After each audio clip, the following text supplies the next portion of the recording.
Adam Conley setting things up for us. I'm glad they didn't bring in Cade Klubnik versus my Gamecocks. He's going to be trouble next year.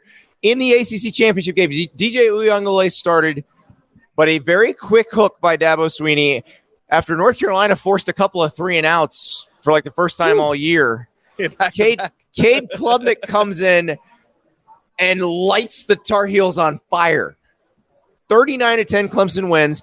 Cade Klubnik, 20 of 24, 279 yards, 1 TD. Now, we have had the Cade Klubnik, DJ Uyunglele discussion on this show multiple times. It wasn't Trevor Lawrence, Kelly Bryant. They brought in Cade Klubnik against Syracuse. He didn't look appreciably better. They put him in an impossible situation against Notre Dame, so of course he wasn't going to look good. But had Cade Klubnik been the guy most of the season, like after the Georgia Tech game, which was the first game, is Clemson in the playoff tomorrow? Yes. Are they undefeated? No. You think they lose to Notre Dame still? Lose one game. Okay. Maybe just something along the way. It's a college football season. Okay. I don't know if the quarterback was the entire problem. They had some other issues, and they had some secondary issues against Wake Forest, but still won. But you're right. If this is the guy, it seems like this is the guy. I would imagine this will be the one going forward next year. Do we think so? Yeah. I mean, where does DJ go now? I think he's in Beverly Hills right now. Now? He can't fly that fast. Planes don't fly that fast. The second he came out of the game, pal, he got on a plane. The Concorde. He's in L.A. Chip Kelly just with waiting arms. They're already at Mastro's just having a steak. Here's the thing that irks me, because in Ralph Russo, my frenemy from the Associated Press, posted on his Twitter something that I shared with you an hour before he posted it. Yes. Well, and something you've shared with me 100 times since. Yeah. Or before. Probably since week 1. Yeah. That this very premise of if Dabo wasn't loyal to a fault to DJU and gone to Cade from the beginning or the majority of the year, would they be in the playoff? And I think it's an emphatic yes. Yeah. Where was that energy at the beginning of the year when I was saying play the kid early? Because it's always easy to look back at it. But okay? I was one. I look at the Florida State game. I look at the Wake Forest game. I thought DJ turned a corner. It was the Syracuse game where I turned, where I was like, play the kid. So, and I'm happy you said that as a retort, because here's my number one problem with this. Dabo Swinney makes what, $10 million a year? Yes. We are idiots. Sitting in a studio. I'm sweating. There's a light on me. We got a microphone. Yeah. I don't make $10 million a year. Yeah, we're idiots. It's true. This guy needs to be able to diagnose what is apparent to everybody in that room over there and what has been apparent to me a little bit longer than has been apparent to you. I have to rub it in a little bit. Yeah. Why can he not identify what he has on his roster before the rest of the country? That is part of his job. A big part of his job. What if Cade Klubnik started the year in fall camp as QB1 before they ever even played a game? You think that it's because of the spot starts or the spots that he was put in this season that he's now throwing for this much? And I think part of it too is UNC's defense. You're right. Right. But he didn't just turn out to be really good now because he got to play a little bit in a few games. He's a really good football player. That's why they recruited him. That's why he won the Elite 11, didn't he? That's why he was a 5-star prospect. DJU was not it. It was apparent last year. It was apparent in the middle of the year, and it was apparent tonight. What took so long? Well, and that's what they're going to have to ask themselves over and over again as they prepare for an Orange Bowl.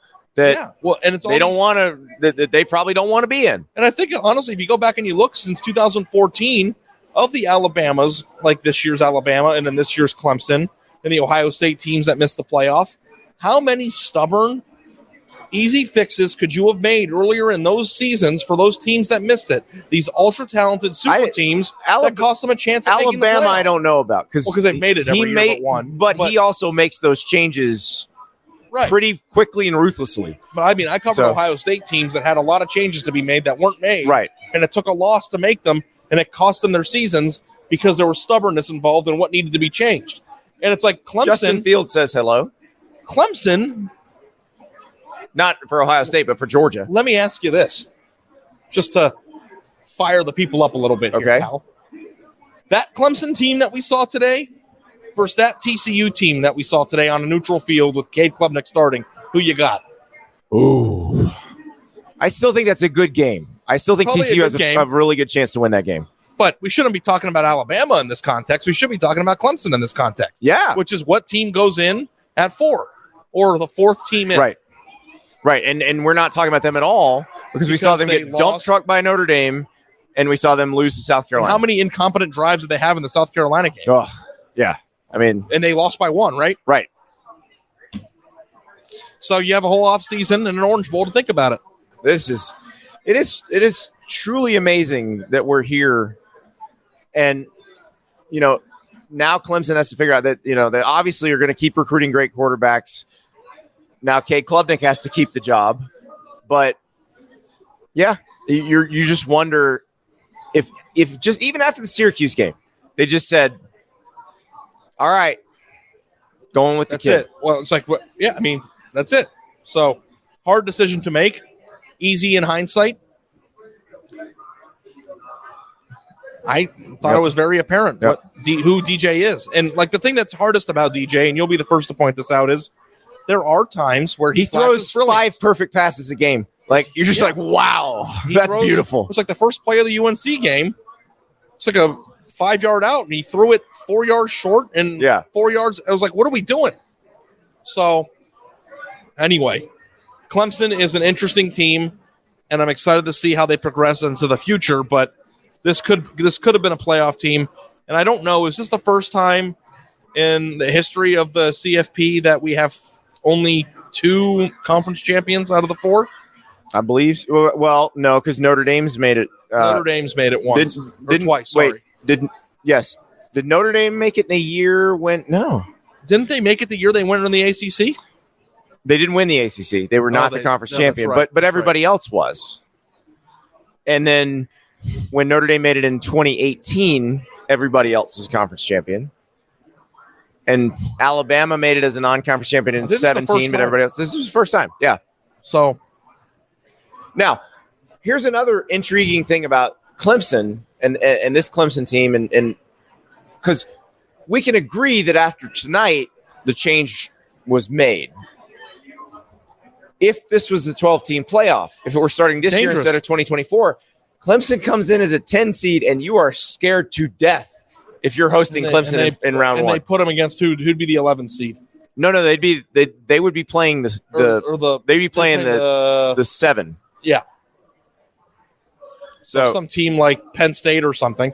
Yeah, that has to play a monster Clemson team with. They might be playing Tennessee. They'd be playing Tennessee. Yeah, so we'd get some good games. Clemson would be going to Knoxville. Joe Milton against Cade Klubnik. That would be a very interesting game.